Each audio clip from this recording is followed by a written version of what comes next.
All right, everybody, how y'all doing? This is the House of Mars, where we talk about not just our music, but all the music. So, today's topic is this. Is nostalgia hurting rock music? And what do I mean by that? Well, you have some younger fans of the genre and some of the younger performers that are coming into the genre accusing older fans of acting as self-appointed gatekeepers. Now, do they have a point? And more importantly, should we even care? I mean, half the world's on fire and the other half's broke as fuck. Should we even be bothering with all of this?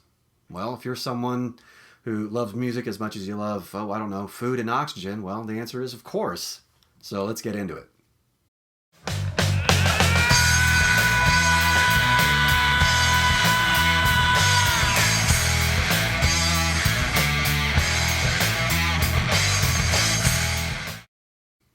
Now, depending on what date you use in the 1950s, rock music is anywhere between 60 and 70 years old now, which is actually pretty amazing when you think about it. Rock and roll is kind of elderly now.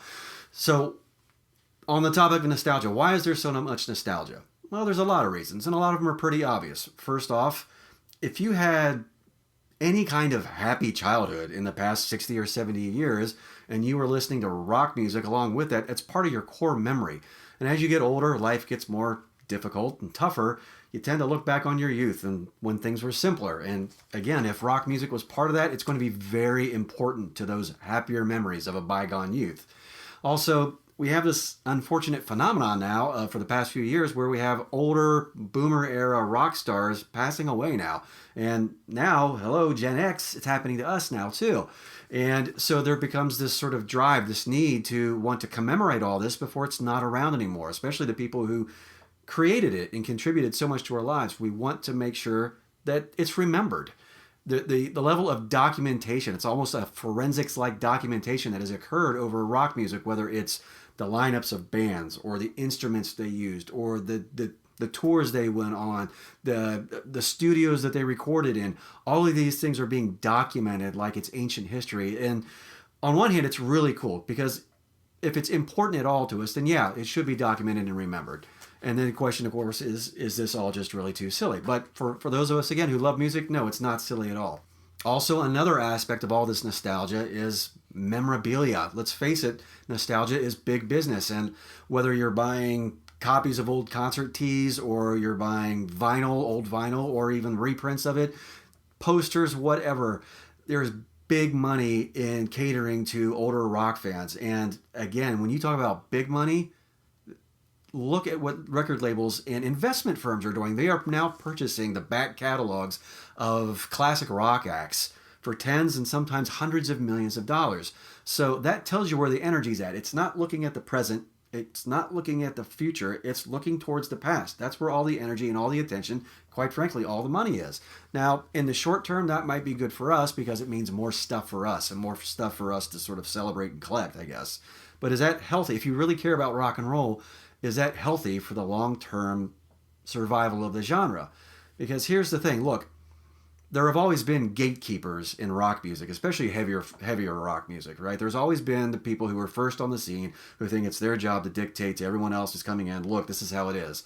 But I think on the specific topic of older fans sort of shitting on newer fans and saying, that's not how you do it, that is not healthy. I'm going to go ahead and say no, it's not healthy. And here's the reason why. We don't matter anymore. That's the hard reality of it. Here's the thing. Rock music and any form of popular music, okay? And when I say popular music, I mean any music that an artist or a band puts together and puts out there for dissemination to the masses. Even if it's some obscure death metal, Scandinavian death metal genre that there's only 10,000 fans worldwide, that's still popular music, okay? And popular music is always driven by youth. They're the ones who set the tone, they set the pace, they point it in the direction where it's going to go. They have the energy, and more importantly, they have the time to do it. Think about it. When you were younger, you had the time to go out and buy the albums.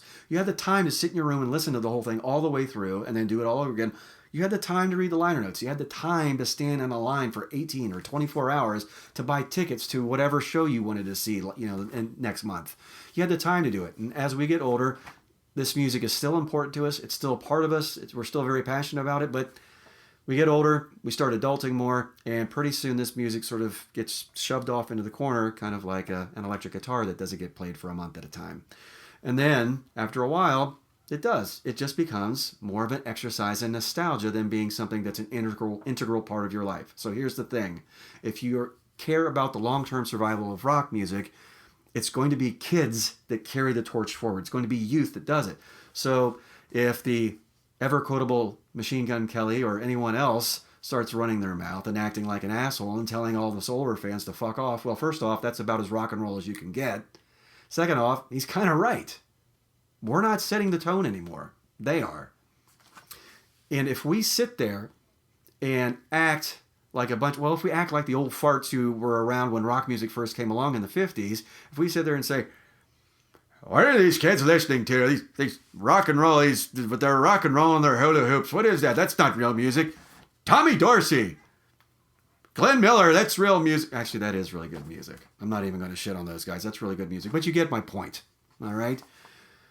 If you sit there and every time a new generation comes to dip their toe into rock and roll, because you're still pissed off that 20 years ago they stopped listening to it and started listening to rap or hip hop instead or whatever, if you're going to sit there with your arms folded and tell them, no, that's not how you do it, because you are remembering some bygone era of rock and roll, you are killing any chance of this music having any kind of a future, okay? Here's the thing. Sorry, newsflash, it's not the 1980s anymore. It sure as shit isn't the 70s. And if you're expecting kids today to have any sort of be able to relate to some bygone era when, you know, high gas prices and high inflation and the Russians were the bad guys. And anyway, you get my point, all right? They are going to be the ones who carry it forward. So we have to encourage them. Now, right now, a lot of them, when they're creating what they think of as rock music, it sounds like some 90s era pop punk retread. And maybe that's not your cup of tea. It's not necessarily mine. But think of this. Eventually, what if they get bored with all of that? So here's the hypothetical for you. What if you get a bunch of kids who are like, you know what? I really dig this rock thing, but I don't want to sound like Blink-182. I don't want to sound like Green Day or whatever. What else is out there? I know there's something else out there. My grandpa always goes on about it. So what if they go searching out for something and, you know, they're trying to be the cool kids who find something, some long lost thing that no one else has discovered? What if they rediscover Chuck Berry or Bo Diddley or Elvis? Okay. What if they run into Muddy Waters and Sister Rosetta Tharpe, things like that? They discover that original elemental raucous youthful energy of rock music, and they tap into that. And I don't mean they just give us some rockabilly retreads. What if they may also make that leap in logic like those second generation rockers did, like the Beatles and all of them, where they say, hey, I really dig all of this that's going on, but I want to make my own version of it. If that happens, imagine if we get a 21st century version of the Beatles or a 21st century version of Elvis or whatever. And I don't mean like retreads. I mean something fresh, something new, something youthful, something exciting, something that we could look to and say, yeah, that right there, that's rock music, but it's something completely new and awesome. What if we got, God, we can only wish, what if we had a 21st century version of Zeppelin? Now that would be worth waiting around for, wouldn't it? All right? Because here's the thing. Stop shitting on the kids. Kids are all right. Recognize that if you have some hip hop artists and they are going out and, you know, picking up an electric guitar and posing with it or playing it and maybe not even playing it very well or whatever it is, recognize what that is. They still get it. Even though they are completely immersed in whatever form of music they're into now, there's still magic there. There's still magic in being a rock star. There's still that mystique there.